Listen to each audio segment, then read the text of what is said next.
Yo la team, bienvenue sur ma chaîne, ici votre gars Mondezy Bow. Ici on parle de lifestyle, grooming et de tout ce qui a trop soin capillaire, waves.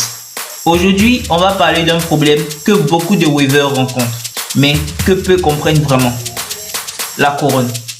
Pourquoi on la perd? Pourquoi elle disparaît? Ou pourquoi elle n'est jamais vraiment visible?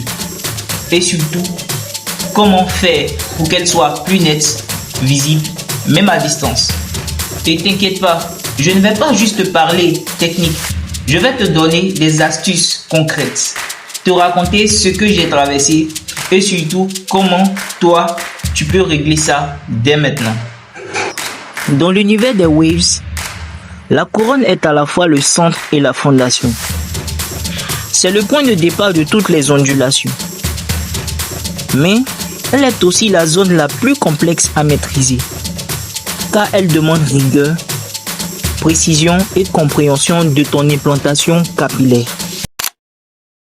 La couronne, c'est pas juste un dessin ou un motif.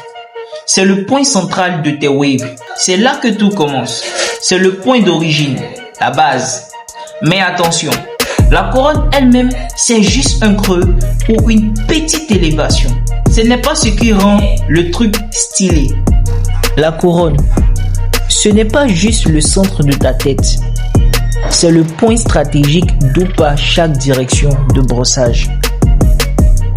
Elle peut avoir une forme en swirl, c'est-à-dire spirale, ou en beehive, truche. Et cette forme, tu dois la connaître comme ta poche. Si tu brosses mal autour ou que tu places mal ton durag, elle devient floue.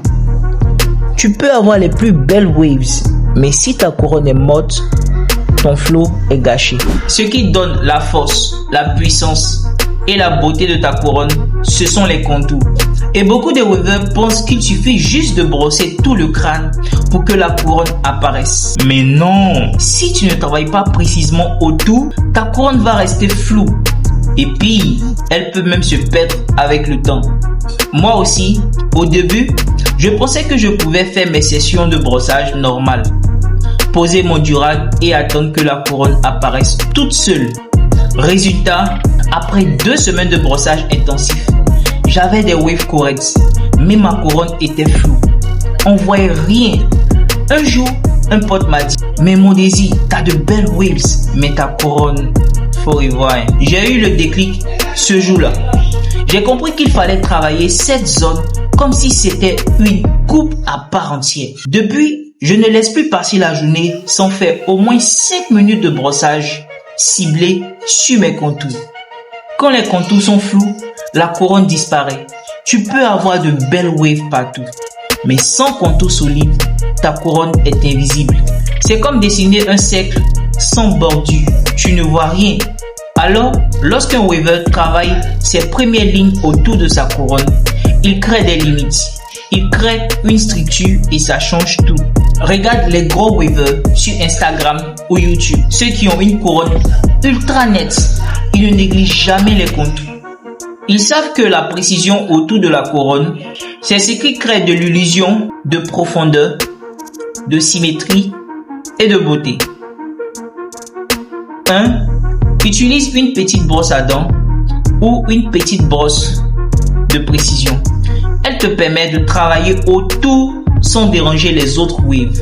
Moi, j'ai recyclé une vieille brosse à dents où j'ai une brosse couronne spécialement pour les contours et je m'en sers tous les jours. 2.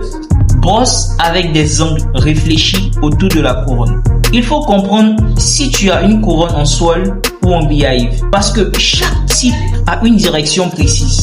Ne brosse jamais au hasard autour de ta couronne. Étudie la pousse naturelle de tes cheveux. 3.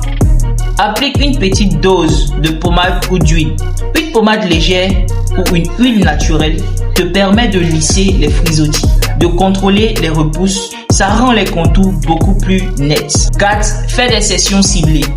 Avant de dormir, au calme, fais une session de 5 à 10 minutes uniquement sur la couronne. Mets ton miroir à disposition. Prends ton temps. Ce petit effort quotidien donne des résultats incroyables au bout de 2 semaines. 5. Pose ton durable de manière stratégique.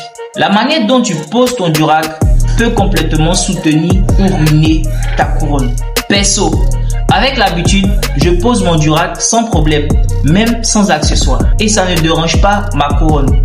Mais je sais que pour beaucoup, c'est encore compliqué de bien positionner le durac sans écraser ou déplacer les cheveux autour de la couronne. Du coup, il existe un accessoire que beaucoup utilisent qu'on appelle le wave patch. C'est un petit tissu qu'on place juste au niveau de la couronne avant de mettre le durac.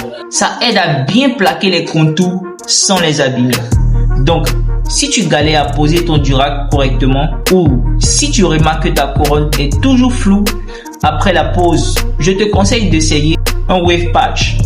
C'est un petit détail, mais ça peut changer le game. Franchement, après 2 semaines de travail précis, j'ai commencé à voir une vraie forme se dessiner. Quand j'ai posté mes résultats, les gens pensaient que c'était à 6 mois de brossage, alors que c'était juste un travail stratégique autour de la couronne. Ce que je veux dire, c'est que tu peux brosser pendant des années, mais si tu ne cibles pas cette zone, ça ne sert à rien. Alors, si tu veux que ta couronne devienne vraiment visible, nette, stylée, le secret est simple. Travaille les contours. Prends ton temps, reste discipliné et rappelle-toi, la couronne, c'est le centre de ton art. C'est elle qui fait la différence entre un waver moyen et un waver respecté. Si tu veux plus d'astuces, abonne-toi, lâche un like, partage à un frère qui galère avec sa couronne. Et on se retrouve très vite pour une nouvelle vidéo. Jusque là, reste wavy, stay frère.